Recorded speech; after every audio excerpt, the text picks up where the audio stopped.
Βίντεο 1. Εισαγωγή στα επιχειρησιακά προγράμματα των ΟΤΑ. Σε αυτό το βίντεο θα ασχοληθούμε με δύο ενότητες. Η μία ενότητα αφορά τον πολυετή προγραμματισμό, δηλαδή το αντίστοιχο πενταετές επιχειρησιακό πρόγραμμα των Δήμων, και η άλλη ενότητα αφορά τον ετήσιο προγραμματισμό, δηλαδή το ετήσιο πρόγραμμα δράσης.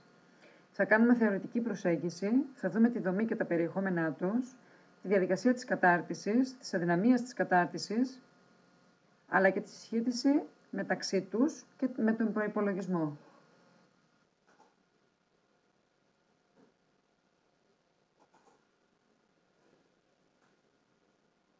Σε όρους της διοικητικής επιστήμης, το στρατηγικό management περιλαμβάνει στρατηγικό και επιχειρησιακό σχεδιασμό. Ως στρατηγικό management ορίζεται ένα σύνολο διοικητικών αποφάσεων και δράσεων που προσδιορίζουν τη μακροχρόνια επίδοση ενός οργανισμού. Αυτό περιλαμβάνει την ανάλυση του εσωτερικού και εξωτερικού περιβάλλοντος, τη διαμόρφωση της στρατηγικής, την υλοποίηση και την παρακολούθησή της και τέλος την αξιολόγηση και τον έλεγχο των αποτελεσμάτων. Βλέπουμε ότι για κάθε οργανισμό περιλαμβάνει τις ακόλουθες φάσεις. Σχεδιασμός. Ο σχεδιασμός περιλαμβάνει την ανάλυση της υφιστάμενης κατάστασης, τον προσδιορισμό των μεσομακροπρόθεσμων στόχων, τον καθορισμό της στρατηγικής και τον προγραμματισμό των δράσεων για την επίτευξη των στόχων. Η φάση υλοποίηση και παρακολούθηση περιλαμβάνει την υλοποίηση του σχεδιασμού και την παρακολούθηση της υλοποίησης, και η φάση της αξιολόγησης περιλαμβάνει την αξιολόγηση των αποτελεσμάτων της υλοποίησης όσον αφορά τους στόχους του σχεδιασμού.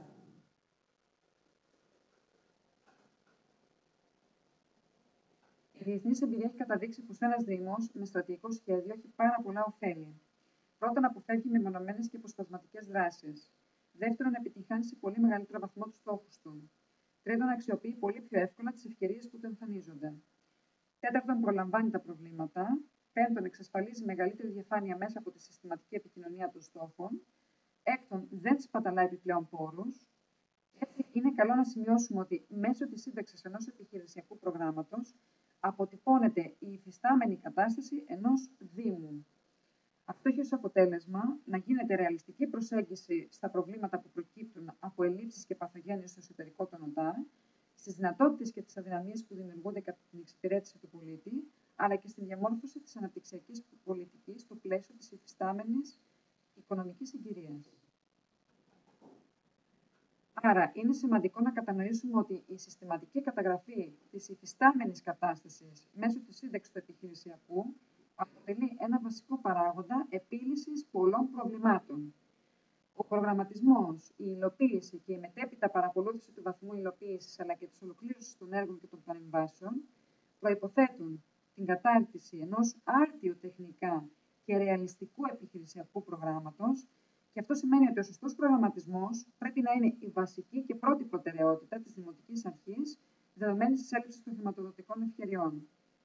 Το επιχειρησιακό πρόγραμμα είναι το μοναδικό εργαλείο μακροχρόνιου προγραμματισμού που μπορεί να εξασφαλίσει τη συνέχεια στο έργο μιας Δημοτικής Αρχής, στην αποτροπή μεμονωμένων και αποσπασματικών δράσεων και παρεμβάσεων, και όχι μόνο δεν βοηθούν, αλλά επιδρούν και αρνητικά στην τοπική ανάπτυξη και την βελτίωση της ποιότητας ζωής. Στην πρωτοβάθμια τοπική αυτοδιοίκηση, ο στρατηγικός σχεδιασμός εφαρμόστηκε ουσιαστικά το 2007 ως πολυετής προγραμματισμός, αφού θεσμοθετήθηκαν τα πολυετή επιχειρησιακά προγράμματα αλλά και τα ετήσια προγράμματα δράσεων. Βασικό θεσμικό πλαίσιο που πρέπει να έχετε υπόψη σας είναι ο νόμος 3463 του 2006 που αφορά την κύρωση του κώδικα Δήμων και Κοινοτήτων, ο νόμος 3852 του 2010 που αφορά την νέα αρχιτεκτονική της αυτοδιοίκησης και της αποκεντρωμένης διοίκησης, πρόγραμμα Καλλικράτης, η Υπουργική Απόφαση 18183 του 2007 που αφορά το περιεχόμενο, τη δομή και τον τρόπο υποβολής των επιχειρησιακών, 7α βαθμού, το Προεδρικό Διάταγμα 185 του 2007 που αφορά τα όργανα, τη διαδικασία κατάρτισης, παρακολούθησης και αξιολόγησης των επιχειρησιακών, την Υπουργική Απόφαση 41179 του 2014 που αφορά και αυτή το περιεχόμενο και τη δομή και τον τρόπο υποβολής των επιχειρησιακών των ΟΤΑ του α βαθμού. Σε αυτό το σημείο θα πρέπει να ξεκαθαριστεί το γεγονός ότι το επιχειρησιακό πρόγραμμα του Δήμου, πρώτον, δεν αποτελεί μία τυπική αναπτυξιακή μελέτη καταγραφής της υφιστάμενης κατάστασης, δηλαδή του τι πρέπει να γίνει. αλλά αποτελεί κυρίως ένα δυναμικό διοικητικό εργαλείο στη διάθεση της διοίκησης του Δήμου, αλλά και των υπηρεσιών του. Συμπερασματικά, για να μπορέσει ο Δήμος ως οργανισμός να καρποθεί τα προαναφερθέντα ωφέλη, θα πρέπει το επιχειρησιακό του πρόγραμμα να έχει καταρτιστεί λαμβάνοντας υπόψη ότι ο ρόλος του είναι να ενταχθεί στην καθημερινή λειτουργία του Δήμου. Και αυτό είναι η βασική ευθύνη της ομάδας που θα καταρτήσει το επιχειρησιακό πρόγραμμα, και να ενταχθεί πράγματι στην καθημερινή λειτουργία του Δήμου, δηλαδή να παρακολουθεί το βαθμό υλοποίησής του, να επικαιροποιείται το περιεχόμενό του, να αξιολογεί το βαθμό επίτευξης των στόχων που τίθεται σε αυτό, και αυτή είναι η βασική ευθύνη όλων των εμπλεκομένων στην υλοποίηση του επιχειρησιακού. Η εικόνα σήμερα είναι ότι κατά κανόνα τα επιχειρησιακά προγράμματα καταρτίστηκαν με τη λογική της μελέτης και όχι με τη λογική ενός διοικητικού εργαλείου. Αυτό φυσικά έχει σαν αποτέλεσμα να μην μπορούν να παρακολουθηθούν στην πράξη. Πάμε να δούμε συνοπτικά ένα επιχειρησιακό πρόγραμμα τι πρέπει να περιλαμβάνει.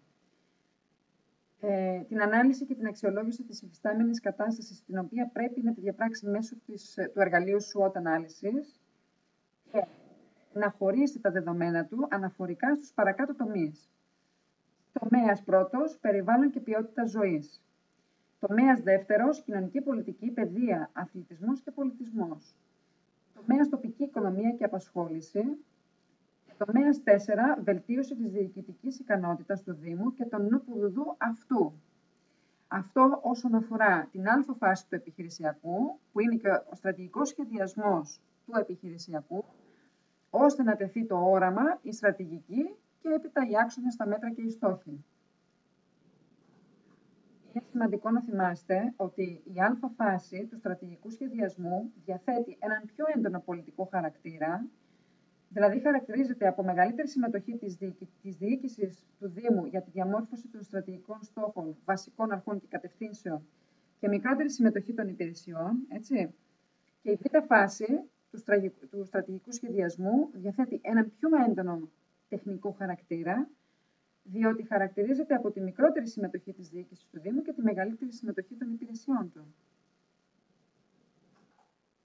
Έπειτα της ανάλυσης γίνεται η παρουσίαση της υφιστάμενης κατάστασης αναθεματική ενότητα, όπως αναφέραμε προηγουμένως. Γίνεται η αξιολόγηση της υφιστάμενης κατάστασης, όπως είπαμε, με SWOT ανάλυσης, σε εσωτερικό και εξωτερικό περιβάλλον. Δίνεται το όραμα και η στρατηγική, διατυπώνεται δηλαδή τι όραμα έχει ο κάθε δήμαρχος, έτσι, και καθορίζεται η στρατηγική του Δήμου, και αφού καθοριστεί η στρατηγική, δηλαδή δοθούν οι στρατηγικοί στόχοι του Δήμου, έπειτα καθορίζεται και διατυπώνεται τι άξονες θα ακολουθήσει μέτρα για να επιτελέσει τους γενικούς στόχους του επιχειρησιακού. Είναι πάρα πολύ βασικό λοιπόν να καταλάβουμε την α φάση, έτσι, του επιχειρησιακού μας προγράμματος.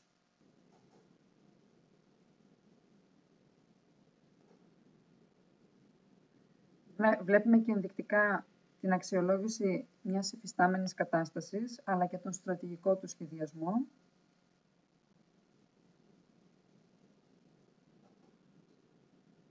Μπορούμε να δούμε τις ενέργειες, αλλά και τους εμπλεκομένους.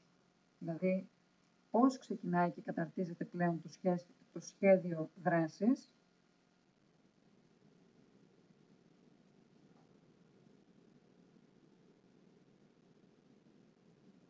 Ενδεικτικά κάποιες πρακτικές.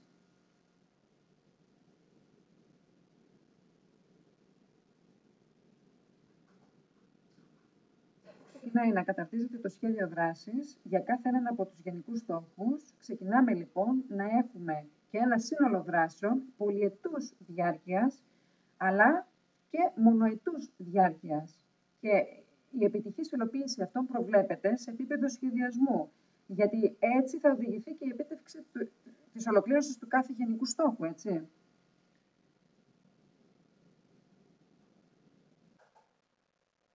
Όλοι γνωρίζουμε ότι το επιχειρησιακό πρόγραμμα ψηφίζεται από το Δημοτικό Συμβούλιο. Είναι πολύ σημαντικό να καταλάβουμε ότι περιέχει μέσα ένα σύνολο αξώνων προτεραιότητας για δράσεις τοπικής και εσωτερικής ανάπτυξης, και πάντα αποσκοπεί στην υλοποίηση του αναπτυξιακού σχεδιασμού του Δήμου. Πρέπει όμως να ξέρουμε ότι επίσης συμπεριλαμβάνει και όλες τις δράσεις του Δήμου και των νομικών προσώπων του δημοσίου δικαίου. Είναι πολύ βασικό να ξέρουμε τα χαρακτηριστικά της στοχοθεσίας μας, γιατί αν δεν έχουμε συγκεκριμένους στόχους, δεν μπορούμε να έχουμε και συγκεκριμένα δεδομένα. Αν δεν είναι μετρήσιμοι οι στόχοι μας, δεν μπορούμε να έχουμε μετρήσιμα δεδομένα. Και αν δεν έχουμε καθημερινή καταγραφή πάνω απ' όλα, δεν μπορούμε να έχουμε ρεαλιστικούς γενικούς στόχους.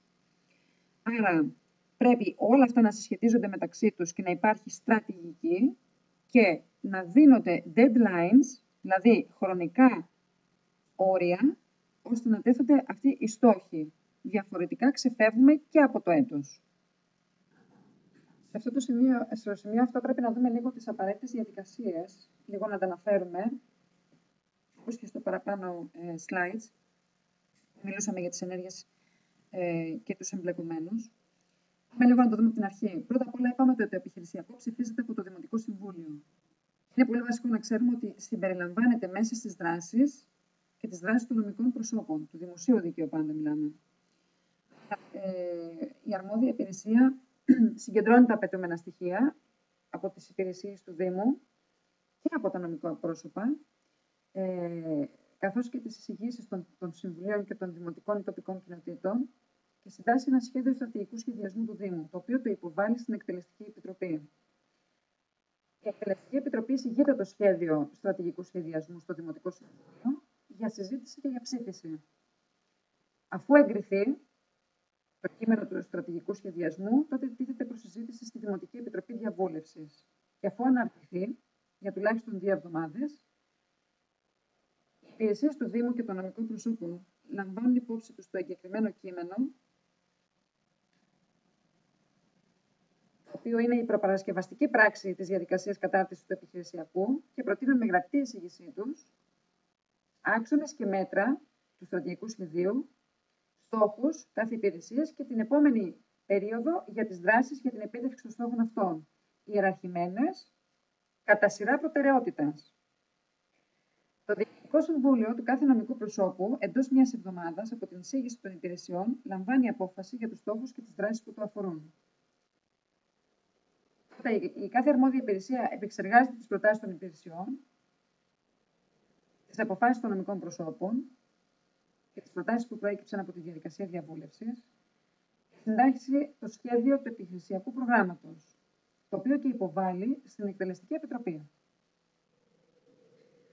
Η Εκτελεστική Επιτροπή εισηγείται το σχέδιο επιχειρησιακού προγράμματος στο Δημοτικό Συμβούλιο για συζήτηση και αφού ψηφιστεί, συνάπτοντας τις αποφάσεις των διοικητικών συμβουλίων αλλά και των νομικών προσώπων του Δήμου, τότε συγκεντρώνονται και αξιολογούνται όλες οι προτάσεις των υπηρεσιών του Δήμου και τότε συντάσσεται το προσχέδιο του ετήσιου προγράμματος δράσεως, έπειτα το υποβάλλει στην Οικονομική Επιτροπή, η οποία με τη σειρά της το υποβάλλει για έγκριση στο Δημοτικό Συμβούλιο.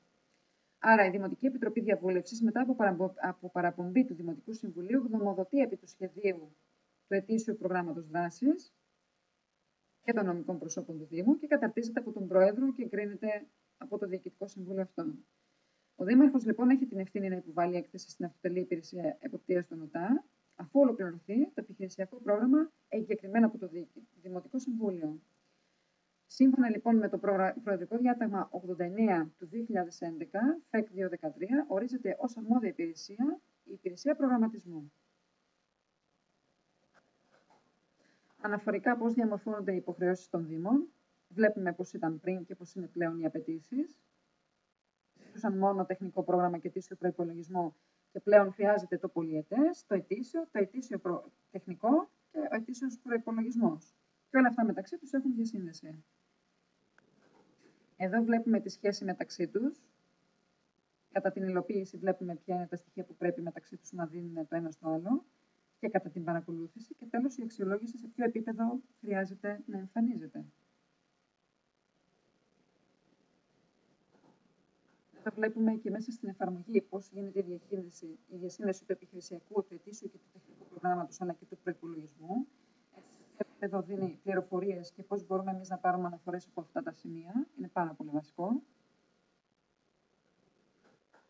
Εδώ βλέπουμε κάποιες αδυναμίες εντοπισμένες από την εμπειρία μας και τις αναφέρουμε ώστε να μπορείτε να προβλέψετε κάποιες καταστάσεις βάσει των αδυναμιών κατά την κατάρτιση της α φάσης του επιχειρησιακού. Έτσι, αλλά και της β φάσης. Βλέπουμε εδώ κάποια κομμάτια που είναι πολύ βασικά. Η έλλειψη συμμετοχής όλων των υπηρεσιών, ας πούμε, είναι αδυναμία συλλογής πληροφοριών, που αυτό σημαίνει ότι δεν θα στηθεί εξ αρχής όλο αυτό σωστά. Είναι πάρα πολύ βασικό να το έχουμε στο μυαλό μας. Και αδυναμίες κατά την εκτέλεσή του. Εδώ αναφέραμε και την απουσία της μηχανογράφησης, που σημαίνει ότι δεν μπορείς να αξιοποιήσεις πολύ σωστά τις πληροφορίες μεταξύ τους, γιατί όλα κάθονται σε ένα Excel και έτσι χάνονται.